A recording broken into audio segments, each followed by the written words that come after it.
Hey, what's up guys? Welcome back to another video. This is going to be home to UFC 261 right here, ViStar Veterans Memorial Arena here in Jacksonville, Florida.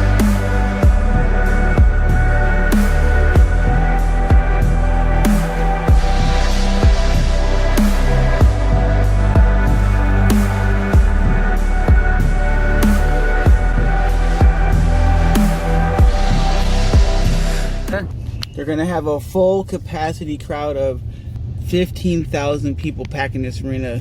So just letting you guys know that over 15,000 people will be here April 24th to watch UFC 251 with Masvidal versus Usman. That's going to be dope. So I think that's pretty dope that the UFC is going to be able to have a full capacity crowd at UFC 261 with Usman versus Jorge Masvidal. And Jorge Masvidal this time will have a full training camp and will not have to cut like 40 pounds within like 2 days time frame. So that's not healthy.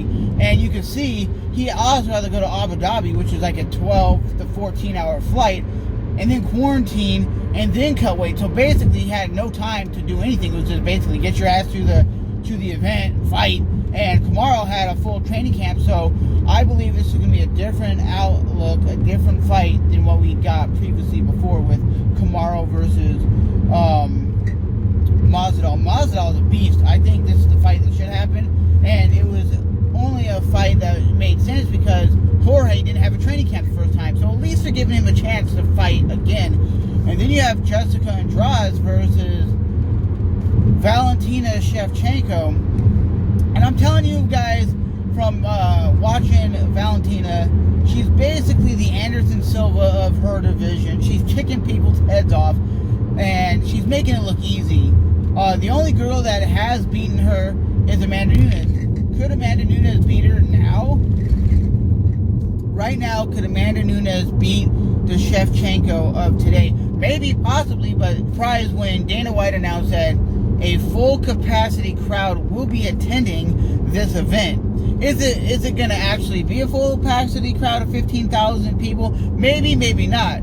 There might be 8,000, 6,000, 4,000. It really depends on how many people feel comfortable going out, because we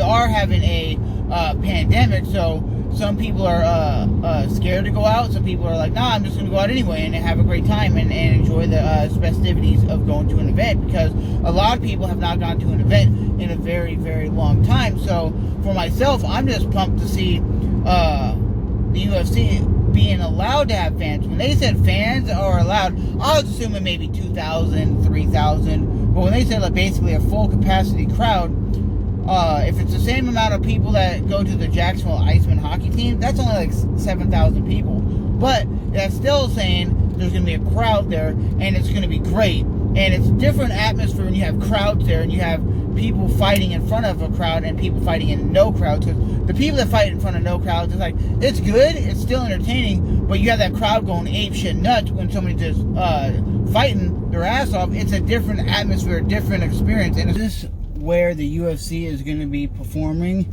with a crowd, right? Is this a sign that says the NBA, Major League Baseball, and all other events are going to still be able to now have a full packed crowd? Because here in Florida, they're the only places that I've known or heard of that's having an audience. The Jacksonville Jaguars had 17,000 people when they opened the season for the NFL, and surprised that the event is having a crowd, and I'm still surprised that the fight card is as nasty as it is. Rose Namajunas versus Weili Zhang, nasty fight that could headline any fight night card. You have Kamaru Usman versus Masvidal, nasty fight that could headline anything. It's two badass, nasty fighters that could just headline a major event. And of course,